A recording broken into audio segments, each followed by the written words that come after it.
2003年11月22号，一架从美国巴格达机场起飞的飞机被一颗导弹击中。事件的缘由，我们从头为大家说起。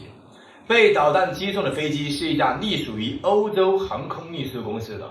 它现在正在为 DHL 快递公司做一架双引擎的货机，而这架飞机的年限已经有24年，之前曾经是载人的客机，而现在主要是给美军运送信件。当天飞机飞行员顺利将邮件运送给了美军官兵，随后就从巴格达国际机场起飞。而飞机上只有3名人员，机长艾瑞克、副机长飞航以及1名工程师。飞机顺利起飞，当飞机爬升到8000英尺的时候，突然传出一阵爆炸的声音，随后飞机开始剧烈抖动，并且摇摆不定。